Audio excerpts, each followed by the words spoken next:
Boa noite.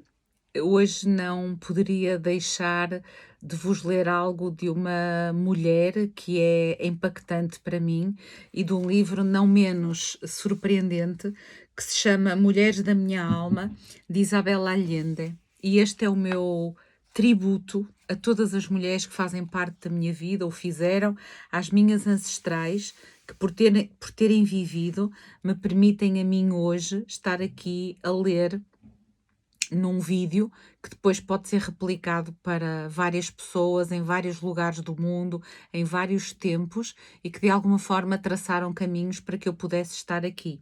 Eu vou ler 3 pedacinhos do início da obra, que me foi oferecida por uma mulher também, irmã de alma, que partilha comigo o caminho. E diz assim: Não exagero quando digo que sou feminista desde o jardim de infância, antes do conceito se ter disseminado no Chile.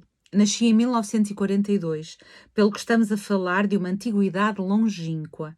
Penso que a minha rebeldia contra a autoridade masculina teve origem na situação de Panchita, a minha mãe, que foi abandonada pelo marido no Peru com 2 bebés de fraldas e um recém-nascido nos braços, o que a obrigou a pedir refúgio em casa dos seus pais, no Chile, onde passei os primeiros anos da minha infância. A casa dos meus avós, no bairro Providência de Santiago, que na altura era residencial, e hoje é um labirinto de lojas e de escritórios, era grande e feia, uma monstruosidade de cimento, com quartos de tetos altos, correntes de ar, fuligem dos aquecedores a querosene nas paredes, pesados cortinados de felpo vermelho, móveis espanhóis feitos para durar um século, retratos horrendos de familiares mortos e pilhas de livros empoeirados. A fachada da casa era senhorial. Alguém procurara dar um toque de elegância ao salão, à biblioteca e à sala de jantar, mas eram raramente utilizados. O resto da casa era o reino desorganizado da minha avó, das crianças, os meus 2 irmãos e eu, das empregadas domésticas, de 2 ou 3 cães sem raça discernível e dos gatos meios selvagens que se reproduziam constantemente debaixo da arca congeladora. A cozinheira afogava as crias num balde do pátio. A alegria e a luz dessa casa desapareceram com a morte prematura da minha avó. Recordo a infância como um período de temor e escuridão. Que temia eu? Que a minha mãe morresse e fôssemos parar a um orfanato? Que os ciganos me roubassem? Que o diabo aparecesse nos espelhos? Bom, para que a continuar? Dou graças a essa infância infeliz, porque me deu material para a escrita. Não sei como se arranjam os romancistas que tiveram uma infância aprazível num lar normal. Era muito nova quando me apercebi de que a minha mãe estava em desvantagem relativamente aos homens da família. Casara contra a vontade dos pais, fracassara, tal como a tinham avisado, e o seu casamento fora anulado, a única saída disponível num país onde o divórcio apenas foi legalizado em 2004. Não estava preparada para trabalhar, não tinha dinheiro nem liberdade, e era alvo das más línguas, pois além de estar separada do marido, era jovem, bonita e coquete. A minha revolta contra o machismo começou nesses anos da minha infância, ao ver a minha mãe e as empregadas da casa como vítimas, subordinadas, sem recursos e sem voz. A primeira por ter desafiado as convenções, as outras por serem pobres.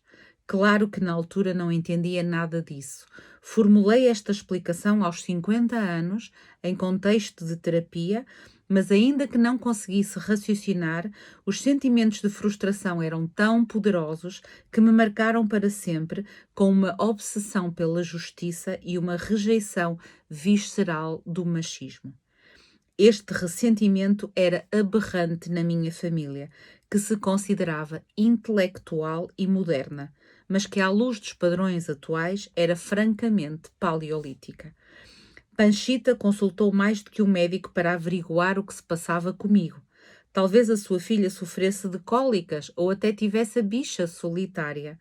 O meu caráter obstinado e desafiador, que nos meus irmãos era aprovado como condição essencial da masculinidade, era em mim uma patologia. Não é quase sempre assim? Às meninas é-lhes recusado o direito a ficarem zangadas e a espernear. Havia psicólogos no Chile, até psicólogos infantis, naquele tempo, dominado pelos tabus. Esse recurso estava reservado aos loucos incuráveis. E na minha família, nem a esses casos. Os nossos lunáticos suportavam-se em privado, mais nada. A minha mãe pedia-me que fosse mais discreta. Não sei de onde tiraste essas ideias. Vais ganhar fama de Maria Machona, disse-me uma vez, sem explicar o que é que isso quereria dizer. Tinha razões para se preocupar.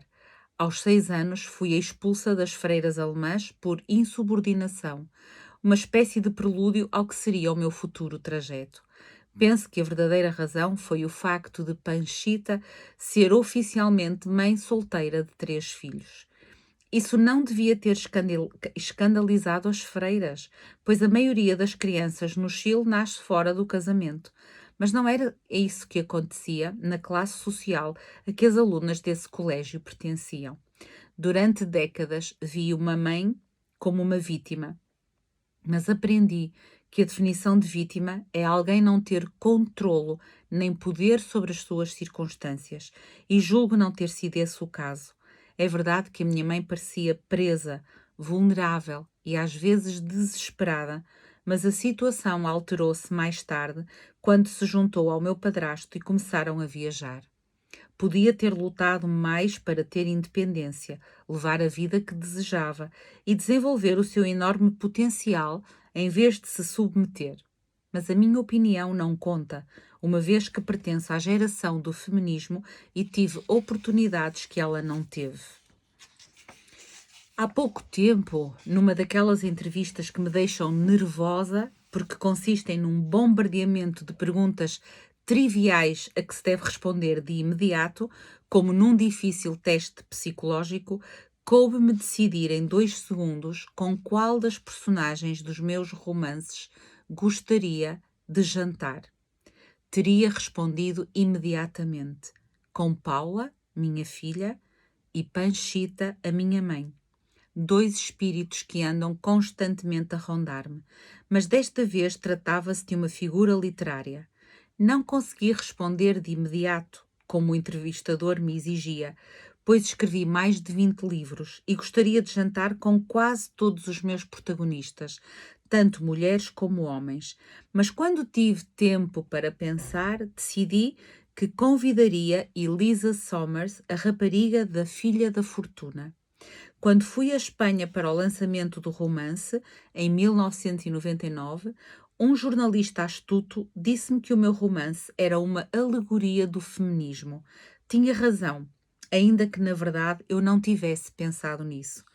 Em meados de 1800, em plena era vitoriana, Elisa Sommers era uma adolescente presa num corpete, enclausurada em casa, com pouca educação e ainda menos direitos, destinada a casar e a ter filhos, mas abandonou a segurança do lar e viajou do Chile para a febre do ouro na Califórnia. Para sobreviver, vestiu-se de homem e aprendeu a desenrascar-se sozinha num ambiente hipermasculino de ganância, ambição e violência. Após vencer inúmeros obstáculos e perigos, pôde voltar a vestir-se de mulher, mas nunca mais usou um corpete. Adquirira a liberdade e não renunciaria a ele. É certo que a trajetória de Elisa pode ser comparada à emancipação das mulheres, que tomaram de assalto o mundo dos homens. Tivemos de agir como eles, de aprender as suas táticas e competir. Lembro-me do tempo em que, para serem levadas a sério, as empregadas de escritório iam trabalhar de calças, casaco e algumas de gravata. Isso já não é necessário. Podemos exercer o nosso poder a partir da feminilidade. Como Elisa, adquirimos liberdade e continuamos a lutar para a preservar, ampliar e conseguir que chegue para todas. Gostaria de contar tudo isto a Elisa, se viesse jantar comigo. E desta forma termino o meu Dia da Mulher deste ano, honrando todas as mulheres que habitam o meu coração. Bem-ajam por estarem aí e bem-ajam também aos homens que me consideram a mim e a todas elas.